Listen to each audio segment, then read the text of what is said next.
What is up, guys? Shinchi42 here. In today's video of Rise of Kingdoms, we're going to be talking about Æthelflæd. Hopefully I said her name correctly. And I've noticed right now is that we have too many British commanders. I think there's like Richard, Boudica, Lancelot. We're getting too many of these British commanders in here, guys. What's happening? I want to say that Æthelflæd is such a gorgeous lady. Very, very beautiful.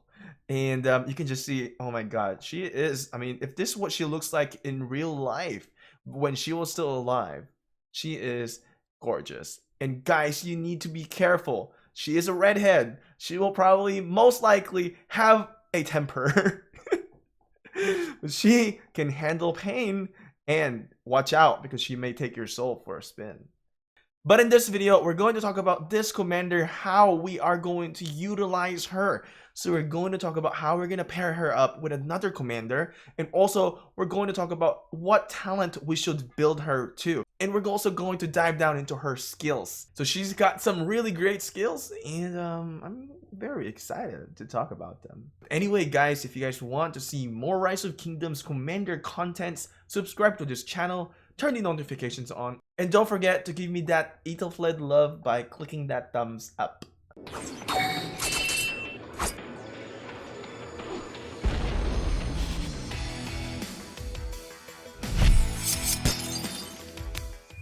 So first things first, we have to summon her. So you guys may be wondering, if you are new to the game, you're wondering, where can I get the sculptures? So what you need to do is you go back to your main page, go to campaign and click on the expedition, click enter, and you would have to go to this cart. Click that cart. This is going to be your metal store. So each day you'll be able to purchase 3 of her sculptures. Now you can also select through here by scrolling over here. So I'm going to purchase 3, which is going to cost you 1,500 each. There we go. This used to be the mysterious sculpture. Now it is going to be a sculpture of a legendary that you can purchase. So we've purchased 3 of them already. Make sure you go here every single day. So it is crucial for you guys to complete as much expeditions as you can at the early stages of the game, because you guys can accumulate all of these medals and you can purchase her sooner, especially for those players that are starting out. Okay, so we've purchased more of these Æthelflæd sculptures through the metal store. Now we're going to go ahead and summon her. There we go. So as soon as we summon this commander, we are getting the Writer of History. I highly suggest to actually get this bundle because you're gaining 10 legendary commander sculptures for $5. So I am definitely going to go ahead and purchase this one.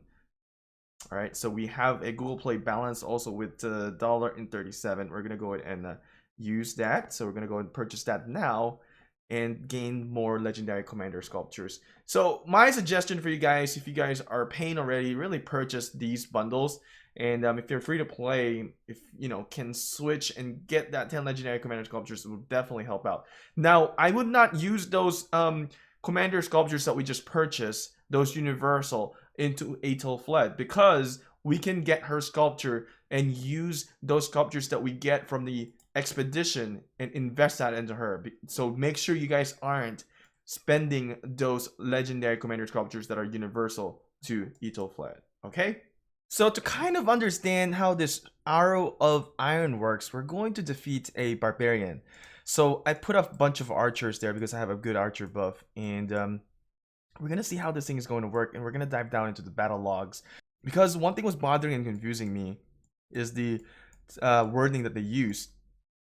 For this, you see this P5 seconds. So does that mean it's going to be for 5 seconds, means like 5 turn? Just looking into this, I want to see the battle log. I want to see how it works, and also perfect timing to see the animation of Æthelflæd. Let's see. She's gonna cast that soon. It's a bunch of arrows. Wow, interesting. And you can see all units attack was decreased. So let's take a look again. Wow, that was really interesting. All defense was decreased and attack was decreased. I did not see the health. I think, is there health too? Defense decrease, attack decrease. That's it. So maybe I have not read it correctly. So attack, defense, and health reduction 10%. Maybe the animation does not show the health reduction in here. So this is, bear in mind guys, this is level 1. This is a level 1 commander defeating a level 30 exalted barbarians with no, talent or really just level 1 skill. 750 damage there. And I like the animation. It is those arrows. I think it would look really cool having YSG and Æthelflæd just for the animation of it. It looks legit. It's nice.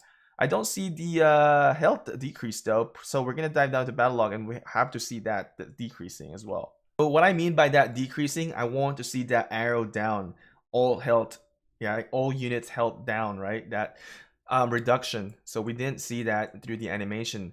I wonder why. It should really show it in the animation. I'm kind of upset not to see that. So she's gonna defeat it easily, having all those T4 bunch of archers here. So I just put those archers because I have the archer technology. So I'm really excited to see. First, I kind of want to see how much level she's gonna gain, and how. Oh, nope, no. All right, defeat it. Come on. Oh, so we got level up now. So let's see how much level did she rise up from defeating a level 30 barbarian. So 4 levels up. Okay, so we did saw around the 400 direct damage factor here, and then we were seeing the attack and defense reduction, but we did not see the health reduction here on the animation. Now let's take a look on the battle report. I actually enjoy looking at the battle report. It's kind of difficult to be honest with this game, but somebody has to go through them, right? So let's go ahead and find when she cast her first skill. Cast Arrow of Iron. Okay. Okay, so formation destruction was applied to the enemy. Withered effect applied to the enemy as well. Army weakening was applied. So I guess this is like how do I determine this? I mean, it's 3 things anyway, right? One's probably going to be the attack, one's going to be the defense, and then one's going to be the health. So this army weakening is probably the health decrease, and then withering effect maybe that's going to be the defense, and then formation destruction would be the attack decrease or reduction. So we did see all 3 there on the battle logs, even though we did not see the health reduction on the animation. The thing also, you can see that it says next. There's a wording there. So after she cast this direct damage factor, the enemy lost 835 units. So in this turn, the Buffalo Drummer, attacked her, and she had a counter attack. Looking into here, so all the defense have been decreased. Formation of destruction. So formation of destruction is decrease of defense. So the withered effect would be the total health decrease. So that's going to be the health decrease, health reduction. And then army weakening, which is this, is going to be the attack decrease. So a little bit of information there for you guys. Now, we did see the direct damage factor here, 835, because if you're looking into her normal attacks, you can see that there isn't much, right? So the attack here would be 422 units lost. So when she casts that skill, it's almost double at this stage. On the turn 12, let's take a look. She still has to have another turn of damage, right? Of the arrows. Kind of difficult really to determine in here. So I'm gonna be honest, I'm slightly confused because it says here next deals damage in front facing cone up to 5 enemies. We did see that cone. We do know it's gonna be an AoE, but we did not see the next right here. It says next, and there's a period, and there's gonna be another damage factor. So I should have been seeing another skill like within that 2-second bracket, I assume that it's going to be another direct damage factor, but on the battle logs we only saw 1 direct damage factor was applied in that battle or in that turn. So I'm slightly confused. I think the wording has changed also. I think they have updated the wording here and it's kind of messed up. I think possibly the translation with the developers into translating into English may have been kind of maybe it could use a little bit of work. But we did saw that this thing works. So basically, I'm going to explain to you how this thing works now, since we looked into that battle logs. What it does is it's going to do an AoE damage based on what we noticed. And it's going to deal a direct damage factor of 400 at the level 1. At the max level is going to be 800. So it's an AoE, and then it will also have an attack, defense, and health reduction through the AoE. Now, she may have a lower direct damage factor of 800, but here's the freaking thing that you need to consider. She is also reducing the attack of the enemy, the defense of the enemy, and the health of the enemy. Once you have done all of that, once you've decreased, listen to this, you've decreased the defense, you've decreased the health. What does that do with the direct damage factor? So think about that, let that settle in. Because once you are in the right mindset now with me, is that what's going to happen is that you're reducing its health and defense, meaning you can inflict more damage to them.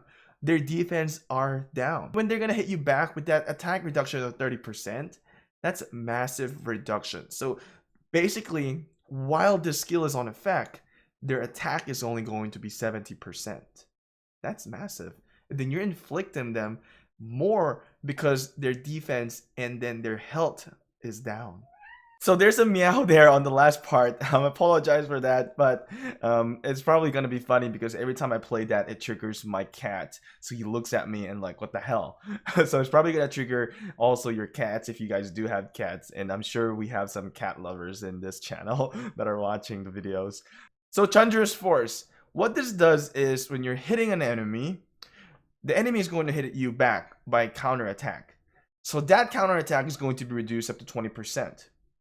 Now, you have to be actively attacking, that's not going to be a problem. Okay? And then the second part of this is the moving speed.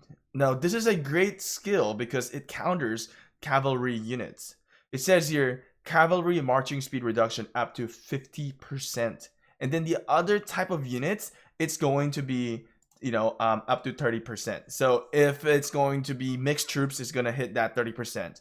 If it's going to be infantry, it's going to hit it with 30% reduction. And if it's archer, it's going to hit it with 30% reduction. But if it's full cavalry, it's going to hit it with 50% reduction. Why did I say have to be full? Because that's the only time it's really going to take effect, right? With the full march, it's going to be that full marching speed of that cavalry is in effect. So just think about it in a way where all the skills of that cavalry commander is not going to take effect if you have multiple units in there. So for the second skill, I think it's really good for free-to-play players. It really helps our free-to-play players to counter Mina Tao Tao combo. And the thing here is that this is a free commander. You get it from the expeditions. So by just grinding that expedition and collecting that expedition coins or the tokens, you can get this commander. It truly is a good good commander, especially for our free-to-play player base. So I think the developers have really done a great job here bringing this commander here. And some of you guys may complain saying that this is a trash commander, but if you guys are really thinking, because this commander truly helps the free-to-play moderate spender, maybe not so much for the pay-to-win players, but because pay-to-win players can focus on other commanders that are going to be more beneficial for them. For free-to-play, this is very helpful for them. And I'm also going to explain more why it is and how can the free-to-play player maximize this commander. So third skill, and you guys probably know this already, very generic skill that we've seen it from other commanders. So synergy, our third skill here, you guys already are familiar with this type of skill.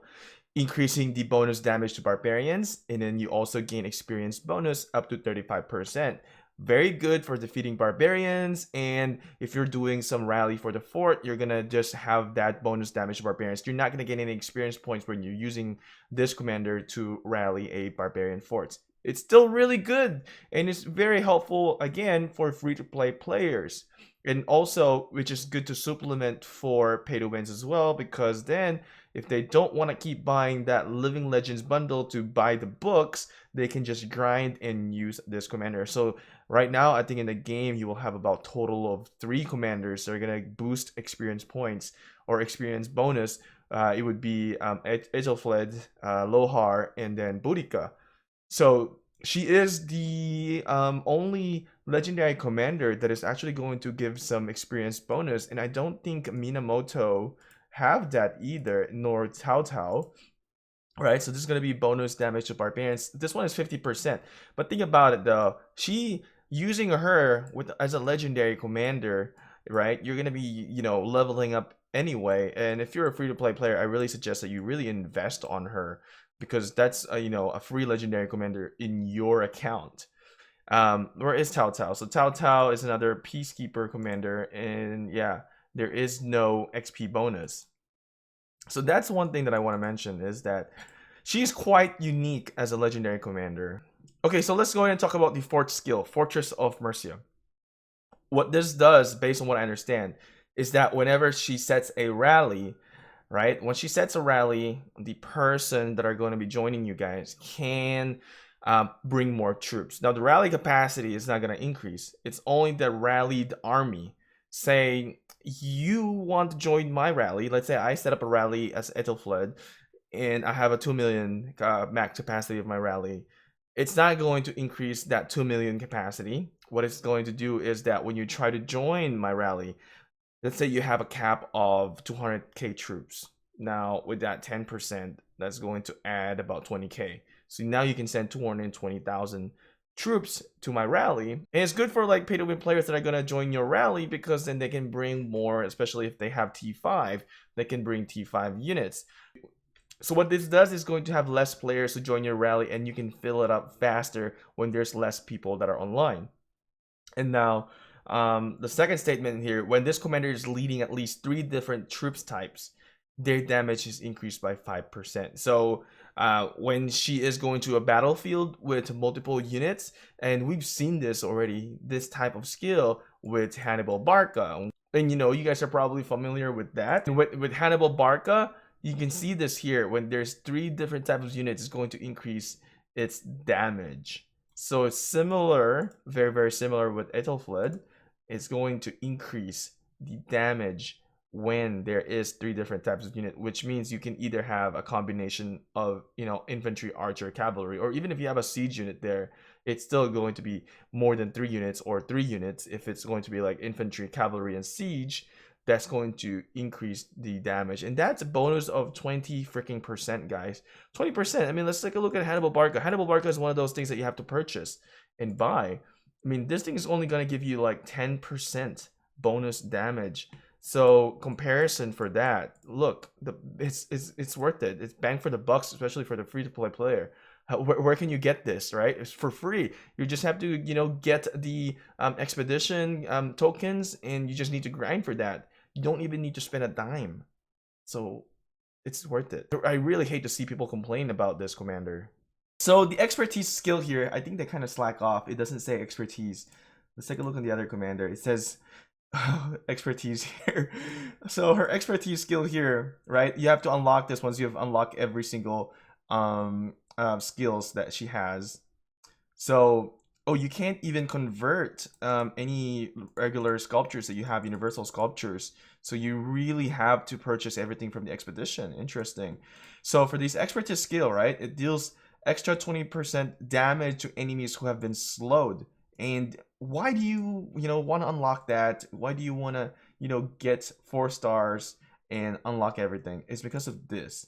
I'm gonna lean a little bit more into the free-to-play gaming here, guys. So if you're a free-to-play player, this is something massive that is gonna add into your arsenal. Because think about this, you're already gonna be slowing down the enemy.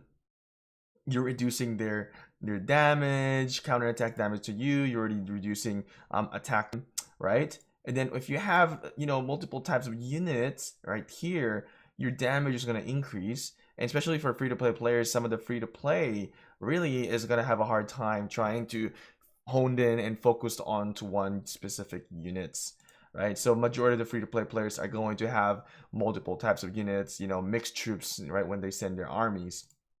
Now, what this does is you're most likely going to be reducing the speed already because this is a passive skill. And what it does is that it's going to add extra 20% damage to the enemies that have been slowed. And what's a good thing about this is a good pair for for Æthelflæd is this Commander Baybars, and his first skill is going to be a March speed reduction up to 30%. So the more he casts this, the more the enemy is slowed, and then when you have that expertise, it's going to add extra 20% damage to the enemies that have been slowed. And you're also going to stack up that slow motion of the troops that are going to be going against this commander. And it's a good also for you know, when you're trying to capture Lost Temple, because you need to slow those believers down. Well, now you'll have a commander that's going to slow those believers and also increase their damage output towards those believers. So it's a good thing. Now, also, if you're doing the Silk Road Caravan, you can slow those green enemies that pops out that will attack your caravan. So having this, it's a good thing. Really, I think overall, pairing with Baybars is a good thing. And a lot of players actually have Belisarius as well. And let's not forget, Belisarius don't have a moving speed reduction on his skills, but if you look into the mobility tree, there is a chance to decrease the marching speed of an enemy, which is this vortex. So that's something that you guys need to consider. For free-to-play players, really this is something that they need to consider getting this commander, Aethelflad, in my opinion. Even for pay to wins, I mean, not all pay to wins are going to have maxed out legendary commanders right away. When you're trying to build your way up, this is probably something that you want to invest on, because you know, it's free in the expedition shop, and why not, right? Why not get it when it's free and you can purchase it every day and really max out that skills. So before we go into the talent, I want to kind of briefly mention that, think about this: attack and defense reduction to 30%. And look at Belisarius. He has an attack and defense reduction up to 30%. Oh, that's massive, guys. Okay, so let's get into talent. And just remember, this commander is so useful in many different ways. You just got to be creative as well. So for the support path, I would definitely build her getting that rejuvenate, you know, no exception, get the rejuvenate if she is leading. All right. And then if you're going for peacekeeper, I would definitely work towards the peacekeeping tree. And then I won't suggest to getting any of these elixir or these counterattack. You don't really need this, you know, talents. There's really not going to benefit her. So I won't even waste any more towards here, and definitely don't get this expert design. I don't even know why they have this thing here. So I would really build her if you're going to go for PvP and work onto the leadership. I mean, I think you can capture all of this. I haven't calculated yet how much it's going to cost for AP. It's going to be 74 talent points.